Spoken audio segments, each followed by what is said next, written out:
호세아 선지자가 활동하던 그 시대는 이스라엘 나라 전체가 얼마나 타락한 시대였는지 모릅니다. 그 당시에 타락한 모습이 얼마나 참 패역한 모습이었는지를 호세아서 4장 1절과 2절에서 제대로 표현해 주고 있습니다. 먼저 우리 그 4장 1절과 2절을 같이 한번 보도록 하겠습니다.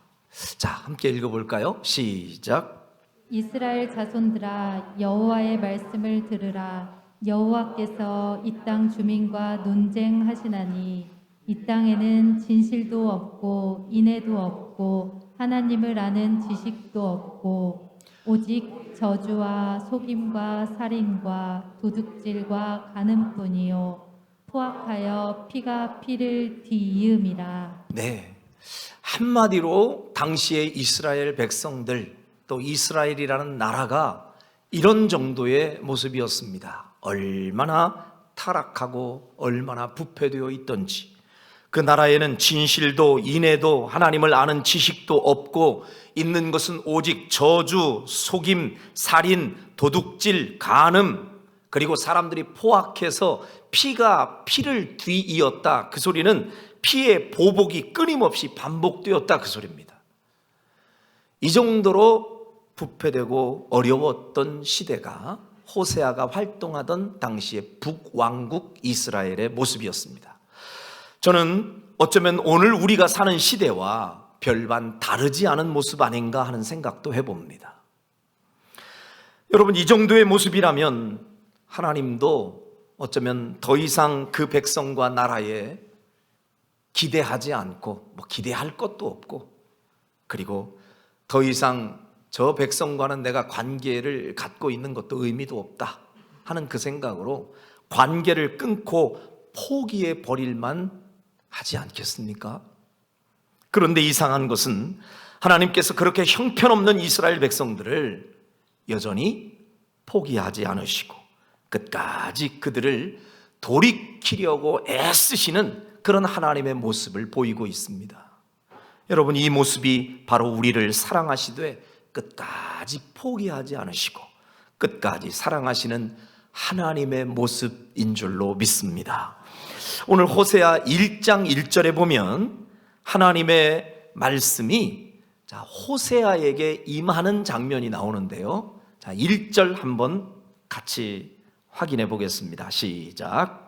우시아와 요담과 아하스와 히스기야가 이어 유다 왕이 된 시대, 곧 요아스 아들 여로보암이 이스라엘 왕이 된 시대에 부에리의 아들 호세아에게 임한 여호와의 말씀이라. 여러분이 주목해야 될 말씀은 당시에 그렇게 참담한 영적 암흑기였던 그 시대, 여러 왕들의 이름을 기록하고 있는데 당시에 이 호세아가 활동하던 때는 여로보암 2세가 이스라엘의 왕이 되어서 통치하던 때입니다. 그때에 그렇게 참혹하게 온 백성들이 부패되어서 더 이상 기대하고 희망할 것이 전혀 없는 그 나라에 한 가지 희망의 빗줄기는 당시에 하나님의 사람 호세아에게 여호와의 말씀이 임했다는 겁니다. 여러분, 이 자체가 아직도 이스라엘에게는 희망이 있다는 얘기요, 기회가 있다는 반증일 수 있습니다. 하나님은 호세아를 통하여서 이스라엘이 현재는 정신을 못 차리고 심각하게 부패되어 있고 타락해 있지만 그 백성들이 회개하고 돌아오기만 한다면 얼마든지 그 예전에 좋았던 때로 회복될 수 있다고 지금 기회를 주고 계신다, 그 말입니다.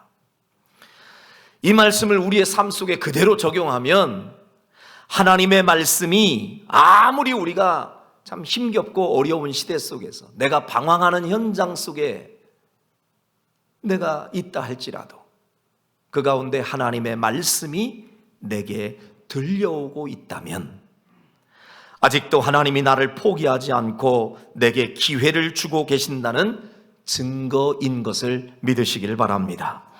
우리의 인생 가운데 가장 큰 불행과 위기의 순간이 있다면 그때가 언제일까? 많은 사람들은 이럴 때 저럴 때로 이렇게 추억하면서 얘기할 겁니다. 그런데 누군가 저에게 그 질문을 꺼낸다면 우리의 인생 가운데 가장 위기의 순간, 가장 위험한 순간, 그리고 가장 무서운 순간이 하나 있다면 그것은 다름이 아니라 하나님의 말씀이 그에게 더 이상 임하지 않을 때이다.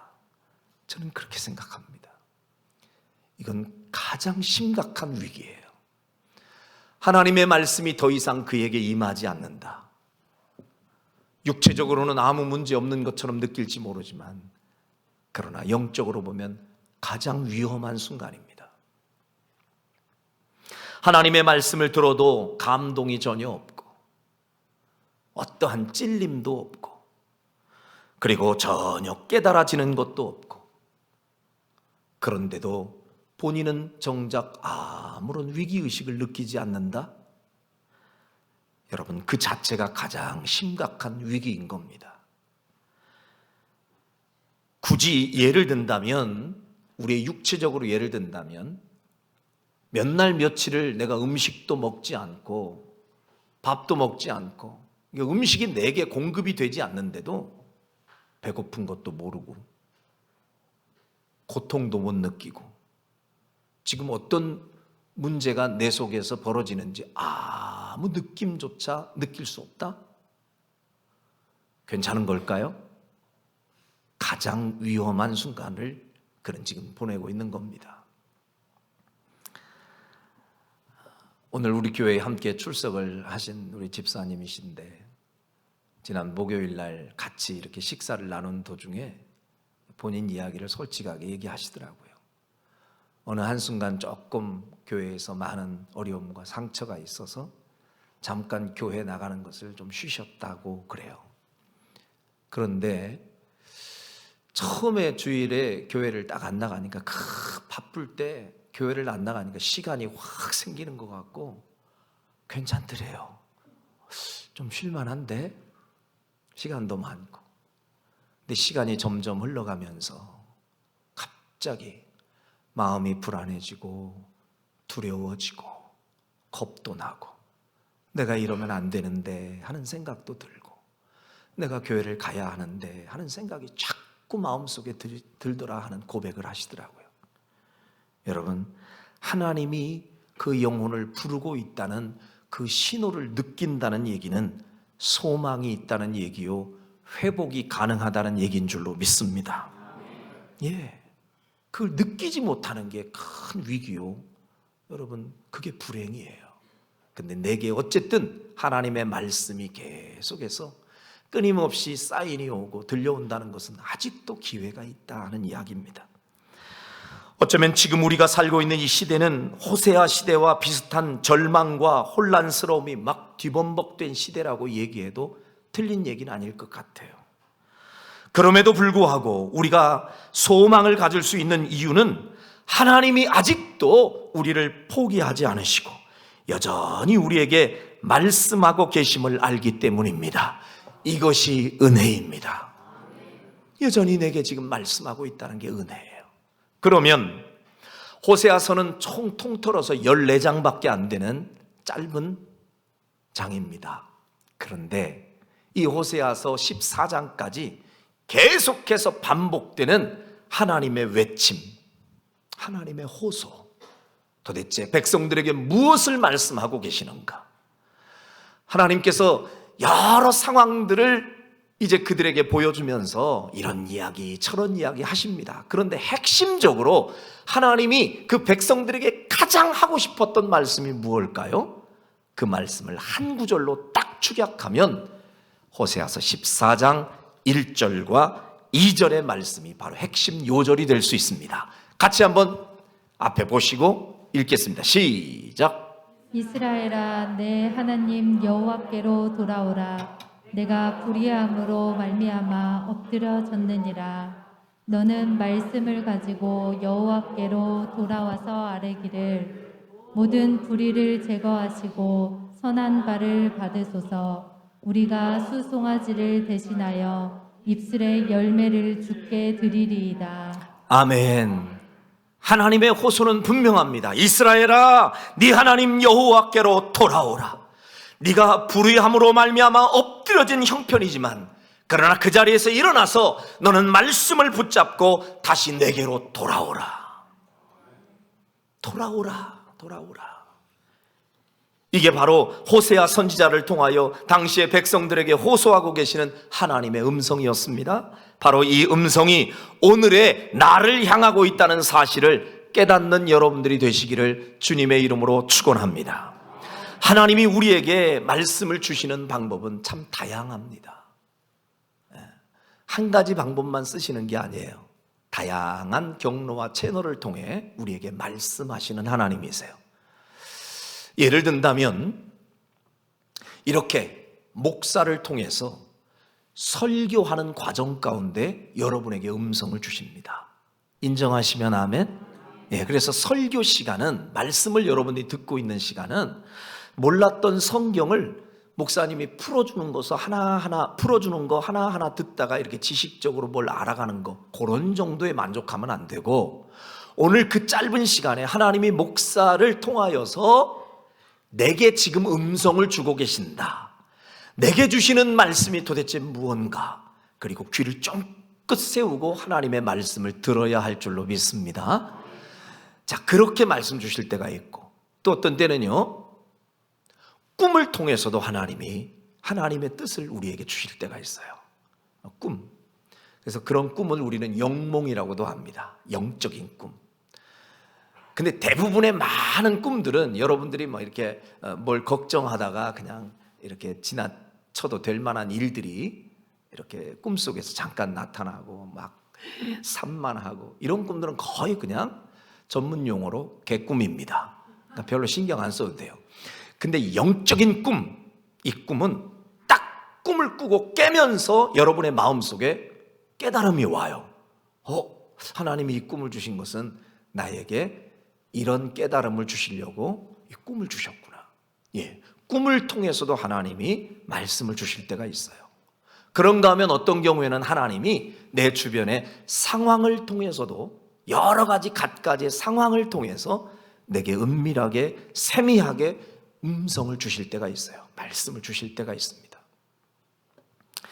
어쩌면 지금 우리가 겪고 있는 이 팬데믹 상황, 이 코로나19로 인해서 전 세계에 전염병이 막 가득해서 불편하고 힘들고 막 일상이 다 스톱되고, 도대체 이 상황을 우리는 그냥 우연하게만 바라볼 게 아니라 어쩌면 이런 상황을 통해서, 이런 역사적 상황을 통해서 하나님이 분명히 우리 인류에게 주시는 메시지가 있을 수 있고, 그냥 보편적인 사람들에게만 주시는 음성이 아니라, 저는 좀 더 깊이 우리가 생각해 보면 분명히 우리 교회를 향하여, 우리 믿는 믿음의 사람들을 향하여 하나님이 이 어려운 상황들을 통해서 우리에게 던져주시는 메시지가 있다고 믿습니다. 그래서 영적인 귀를 열고 그 하나님의 음성을 정확하게 깨닫고 반응하는 것이 필요합니다. 어쨌든 이런 여러 경로를 통해서 내게 주시는 하나님의 말씀을 우리가 명확히 듣고 깨닫는 사람은, 그 순간순간 그 말씀을 깨닫는 사람은 충분히 소망이 있는 사람이요, 미래가 있는 사람이며 반드시 회복될 사람임을 확신합니다. 그게 중요한 거예요. 자, 그렇다면 이 호세아서는 그 배경을 제가 조금 설명해 줄 필요가 있습니다. 호세아서는 도대체 어떤 배경 속에서 기록이 되었는가? 하나님께서 호세아와 고멜이라고 하는 한 여인을 만나게 해주십니다.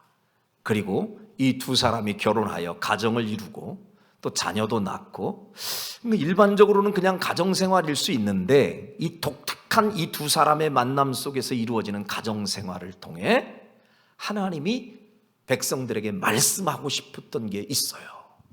그게 도대체 무엇일까? 우리가 잘 알다시피 고멜이라고 하는 여자는 좀 전에 우리가 찬송했었죠. 음탕한 저 고멜과 같이도. 고멜 하면 딱 떠오르는 단어가 음란한 여자입니다. 음탕한 여자.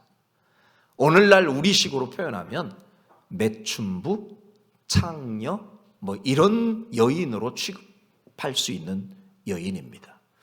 그런데 어느 날 하나님이 호세아에게 말씀하시고 명령하기를, 호세아야, 너는 가서 그 음란하다고 소문난 그 고멜이라는 여자, 그 여자를 네 아내로 맞이하거라. 쉬운 얘기가 아닙니다. 여러분, 쉽게 순종할 수 있는 얘기가 아니에요. 그런데 순종자라는 호세아는 아무 토를 달지 않고, 예, 하나님의 뜻으로 알고 제가 순종하겠습니다 하고 이 고멜이라는 여자를 맞이해요. 그리고 결혼을 합니다. 자, 고멜이라고 하는 이 여자의 측면에서 생각해 보면 얼마나 고맙고 감사할 일입니까? 자신의 과거가 있는데, 수치스러운 자신의 모습이 있는데 그걸 문제 삼지 않고 자신을 사랑하는 아내로 맞이해주는 그 남편이 얼마나 고마웠겠습니까? 그러니까 처음에는 감사해서 고마워서 내 남편 한평생 잘 섬기면서 끝까지 사랑하며 살겠습니다. 자, 이런 마음으로 가정생활이 시작됐어요. 근데 시간이 얼마 가지 않아서 이 고멜이라는 여자가 본색이 드러나기 시작합니다. 얼마 가지 않았는데 슬슬 눈이 밖으로 돌더니 사랑하는 그 남편, 자기에게 그 놀라운 은혜를 베풀어준 남편을 등지고 딴 사람에게 눈길을 줍니다. 그리고 소위 바람을 피워요. 그리고 심각한 것은 그 음란한 상황 가운데서 아이까지 배워옵니다. 얼마나 기막혀요. 호세아의 입장에서는 참 가슴이, 여러분, 얼마나 타들어가겠습니까? 그리고 벌써 끝장을 내고 싶은 마음도 있는데 하나님이 자꾸 호세아를 향해서, 호세아야, 용서해라. 한 번만 더 용서해줘라. 자꾸 하나님이 그렇게 마음에 감동을 주시는 거예요. 호세아는 또 하나님의 말씀에 순종하면서 여인을 데려다 놓고, 내가 이런 상황을 알게 됐으나 내가 당신을 한 번 더 용서할 테니, 통 큰 마음으로 당신에게 문제 삼지 않고 용서해 줄 테니 이제 이게 마지막이다 생각하고 당신은 이제부터 정신 바짝 차리고 우리 서로 나만 바라보고 나하고 서로 사랑하며 삽시다.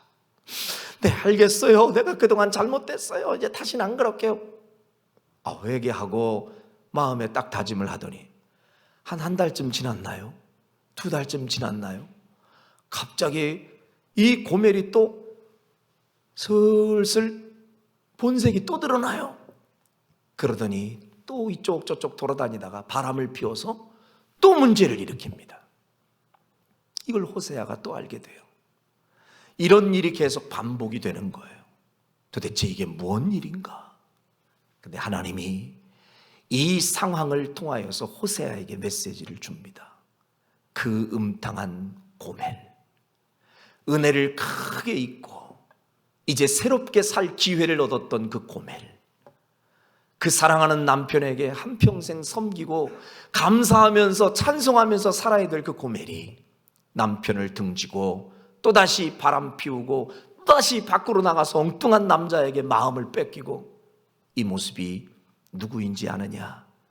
바로 이스라엘 백성의 모습이다. 남편 대신 하나님을 등지고 엉뚱한 세상 우상신을 섬기는, 당시에 바알신을 섬기던 모습이 이스라엘에게 있었거든요. 하나님은 그 모습을 영적인 간음이라고 말씀하시면서 네 아내와 같이 이 백성이 지금 나한테 그런 모습을 보이고 있단다. 근데 마치 하나님은 호세아와 같이 참아주시고 또 참아주시면서, 그러지 마, 다시는 그러지 마, 내가 마지막으로 용서해 줄게, 다시는 그러지 마. 그래서 예 해놓고 또 가가지고 세상 우상을 섬기고 마음이 하나님에게서 떠나가고, 하나님이 너무 마음이 아프신 거예요.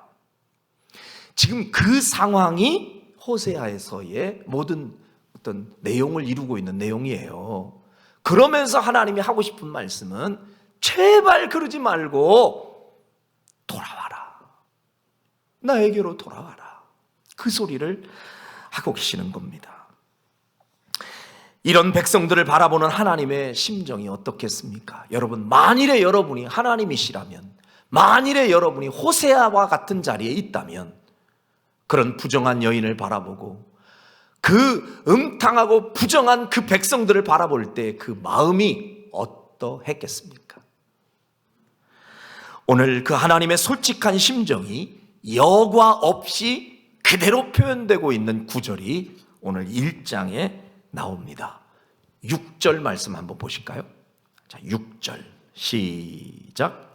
고멜이 또 임신하여 딸을 낳음에 여호와께서 호세아에게 이르시되 그의 이름은 로루하마라 하라. 내가 다시는 이스라엘 족속을 긍휼히 여겨서 용서하지 않을 것임이니라. 하나님께서 말씀합니다. 내가 다시는 이스라엘 족속을 더 이상 긍휼히 안 여길 거야. 내가 다시는 이 백성을 용서하지 않을 거야. 막 화가 나신 거예요. 나 이제는 긍휼히 안 여겨. 이게 한두 번이냐? 한두 번이냐? 내가 너를 얼마나 용서했는데. 네 과거를 묻지 않고 너의 손을 잡아주고 새 갈 길을 가도록 내가 은혜를 주었던 게 언제인데 벌써 그걸 잊어버리고 또 엉뚱한 짓 해서 또 다른 사람에게 그렇게 마음을 뺏기고 임신해서 와. 이제는 너에게 긍휼을 베풀지 않을 거야. 막 이렇게 이제 강하게 얘기하세요. 9절도 봅시다. 9절 시작. 여호와께서 이르시되 그의 이름은 로암미라 하라. 너희는 내 백성이 아니요 나는 너희 하나님이 되지 아니할 것임이니라. 하나님이 더 속상하셔서 얘기하죠. 자, 8절에 보면 왜 그 상황이 나오는지. 고멜이 로루하마를 젖댄 후에 또 임신하여 아들을 낳으며, 이게 부정한 자녀예요. 그랬더니 그 모습을 보고 이제 막 화가 나시는 거죠. 하나님이 뭐라고 얘기하세요? 너희는 더 이상 내 백성이 아니야. 나는 더 이상 네 하나님이 아니야. 선언을 하십니다. 하나님의 어쩌면 솔직한 심정이 여과 없이 표현된 장면이에요. 그런데 이 장면을 보면 언뜻 보면 처음에 우리가 살펴보았던 말씀과 크게 상충되는 말씀인 것 같이 느껴집니다. 왜요? 제가 처음 말씀드렸잖아요. 우리를 어떤 상황 중에도 포기하지 않으시는 하나님이 그 기가 막힌 형편없는 처지에 놓인 이스라엘 백성들에게 그래도 포기하지 않고 손을 내밀고 사랑해 주셨던 그런 하나님이라고 말씀드렸잖아요. 그런데 그런 하나님이 아무리 화가 나도 그렇지 어떻게 이런 말씀을 하신단 말인가? 이렇게 우리가 하나님을 오해할 수도 있습니다. 그런데 한 구절만 보고 함부로 하나님을 오해하면 안 됩니다. 오늘은 우리가 이렇게 말씀하실 수밖에 없는 하나님의 심정, 그리고 그 하나님의 본심은 무엇인지를 우리가 말씀을 통하여서 묵상하고자 합니다. 여러분, 사춘기를 이렇게 보내고 있는 자녀를 대하는 부모들 경험해 보신 분들 많이 있으시죠? 그야말로 질풍노도의 시기, 질풍노도의 시기라고 그러잖아요. 어디로 날아가고 어디로 튈지 모르는 그런 사춘기 때의 자녀를 키우는 엄마들 마음 참 진짜 애간장에 녹을 때가 많죠.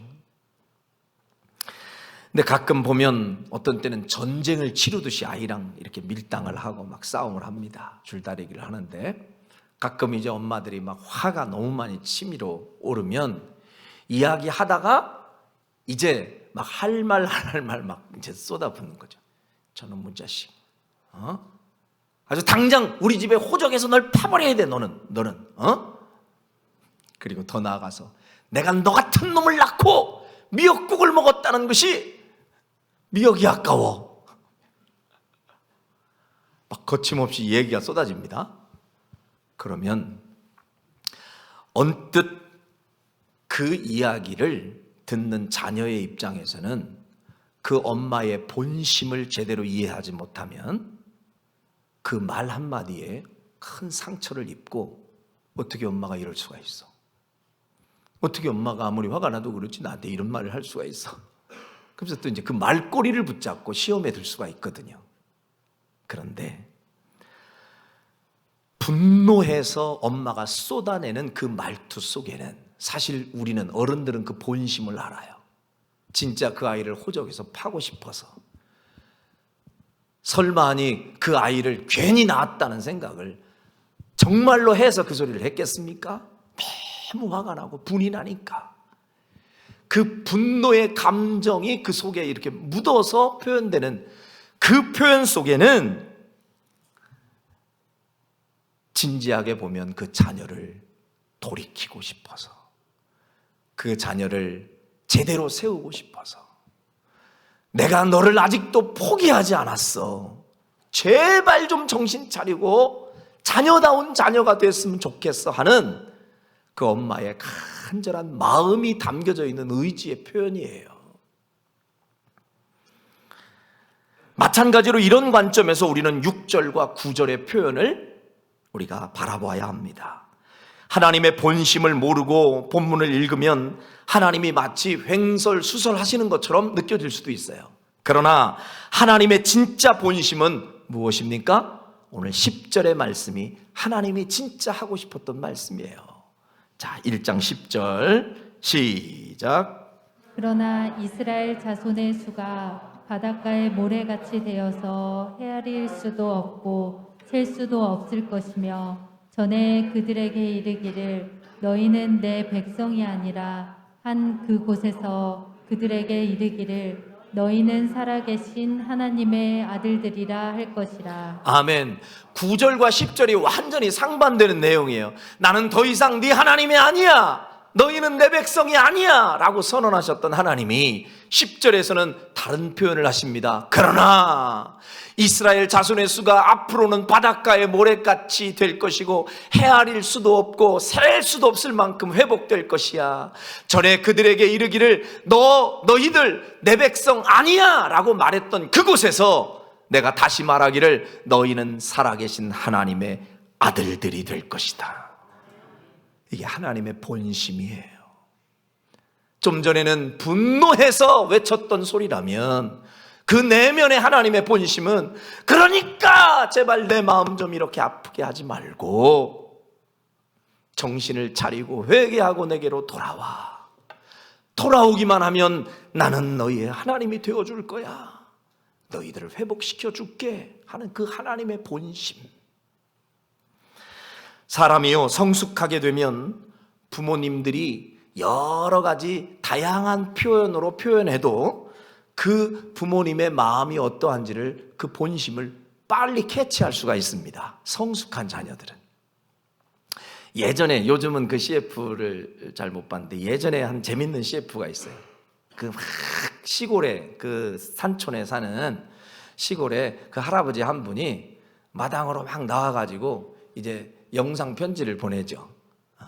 아, 얘들아 잘 있냐? 우리도 아무 일 없이 잘 지낸다. 그러면서 얘기하다가 근데 요즘 텔레비전이 꺼졌다 켜졌다 자꾸 꺼졌다 켜졌다 한단다. 근데 뭐 그렇다고 내가 그걸 꼭 사달라는 얘기는 아니다. 자, 이렇게 얘기했어요. 그럼 자녀들이 생각할 때 아, 그 꺼졌다 켜졌다 한단다 그냥 있는 얘기 하는 것뿐이다. 하지만 그 본심은 아, 무엇이구나. 이걸 빨리 캐치해서 아유, 아버님 빨리 우리 TV 한 대 사드려야 되겠어. 아, 이래야 이게 성숙한 자녀 아니에요? 그러니까 내가 사달라는 얘기가 아니다 이랬더니 아멘 하고 그렇게 지 나름대로 혼자 해석해버려가지고 그냥 닫아놓으면 되겠습니까? 여러분, 때로는 우리가 인생을 살면서 잘못된 길을 걸어가다가 하나님으로부터 때로는 징계의 매를 맞을 때도 있습니다. 하나님께서 징계를 하시기 위해서 회초리를 들고 회초리를 대실 때도 있어요. 그때에 성숙한 사람은, 성숙한 하나님의 백성은 그 순간 하나님 왜 날 때리십니까? 왜 이러시는 겁니까? 하고 서운하다고 말하기 전에 그 하나님의 본심을 알고 나면 오히려 하나님 나 같은 게 뭐라고 아직도 아직도 고쳐서 새 사람 만드시려고, 아직도 날 내버려 두지 않고 포기하지 않고 날 사랑해서 또 이렇게 회초리를 드셔서라도 나를 돌아오게 하시니 내가 하나님의 마음을 알고 생각하니 감사합니다. 여러분, 하나님의 본심을 알게 되면 인생 가운데 혹여 어려운 일을 당해 하나님의 채찍에 회초리를 맞더라도 오히려 그 순간 하나님이 서운한 하나님이 아니라 하나님 감사합니다 하고 고백할 수 있는 자녀, 그 사람이 성숙한 그리스도인인 줄로 믿습니다. 그래서 우리가 어서 돌아오라는 찬양 이따가 부를 건데, 그 찬송의 3절에 보면 이 찬송의 가사가 있죠. 채찍 맞아 아파도 주님의 손으로 때리시고 어루만져 위로해 주시는 우리 주의 넓은 품으로 어서 돌아오소서. 아멘. 근데 이 찬송의 가사 가운데 앞뒤가 잘 안 맞는 구절이 있어요. 때리시고 그 다음에 어루만져. 아니, 때리실 때는 언제고 뭘 또 어루만져? 그럼 이렇게 얘기할 수 있어요. 아니, 하나님 그 어루만지시고 아픈데 싸매주실 거면 애초에 뭐 때문에 때리십니까? 아예 때리질 말지. 근데 왜 때리시고 그렇게 위로해 주십니까? 그 이해할 수 없는 하나님. 그러나 하나님의 본심을 알고 나면 왜 하나님이 때리시는지, 매를 대시는 그 하나님의 본심을 알고 나면 하나님이 서운하지 않아요. 그 하나님은 고마운 하나님인 거예요. 나중에 때린 곳 어루만지며 안타까워할 거면서 애초에 회초리를 왜 대시느냐고 이해가 안 된다고 우리가 반문을 하지만, 그러나 그렇게 하시는 이유는 100% 하나님이 우리를 사랑하기 때문입니다. 포기할 수 없기 때문에 그러시는 겁니다. 우리 요한이가 이제 어느덧 커서 25살이 됐는데 5살, 6살 때 어린이집 다닐 때였어요. 어느 날 우리가 사주지도 않았던 지우개 하나가 생겼어요. 집으로 가져왔는데 딱 느낌이 이상해요. 이게 누구한테 선물 받은 것도 아니야. 딱 보니까 누가 쓰던 거야. 그래서 물었습니다. 요한아, 이거 어디서 났어? 근데 저를 똑바로 이렇게 쳐다보면서 주웠는데요. 근데 이게 주운 게 아니야. 그래서 요한아, 똑바로 얘기해. 솔직하게 얘기하면 아빠가 용서해 줄 거야. 그럴 수도 있어. 사람이 자꾸 욕심나니까 이거 갖고 싶어서 살짝 가졌지만, 근데 그렇게 하면 큰일 나는 거거든. 그럼 잘못했다고 아빠한테 인정하고 다음날 친구한테 그거 되돌려주고, 그러면 정말 훌륭한 사람이야. 아빠가 아무리 얘기를 해도 끝까지 고집을 피우면서 안 했다는 거예요. 둘 중에 분명히 한 사람을 닮긴 닮았는데 저를 닮은 것 같아요. 그 고집이 끝까지 아니라는 거야. 그래서 타일러도 보고 조금 제가 이렇게 겁을 주기도 하고, 그런데 끝까지 아니라는 거예요. 끝까지. 그래서 어린이집으로 이 아이를 태워주러 가는 도중에 나중에 이제 저도 화가 여기까지 치밀어 올라서 안 되겠어요. 이대로 두면 안 될 것 같아. 그래서 안 돼. 너는 어린이집 갈 자격이 없어. 이제 집으로 돌아간다. 탁 돌아가고 집에 가서 회초리 딱 들고 종아리 걷어. 그리고는 똑바로 얘기해. 아빠가 마지막 한 번 더 기회 준다. 이거 어디서 났어? 주웠는데요. 막 끝까지 또 안 돼. 그래서 이제 회초리를 때렸습니다. 종아리에 피멍이 들 정도로 처음 그렇게 때려봤어요. 아이가 몇 대 맞더니 그제서야 이제 무서우니까 손바닥을 빌면서 아빠 잘못했어. 잘못했어요. 죄송해요. 잘못했어요. 그러면서 이실직고를 하는데 그 상황을 그대로 얘기하더라고요. 앞뒤가 딱 맞아. 이제 그게 알리바리야. 내가 보니까 잘못했어요. 아빠 다시는 안 그럴게. 훔쳤다고 하면 아빠한테 혼날까봐 그랬어요. 잘못했어요.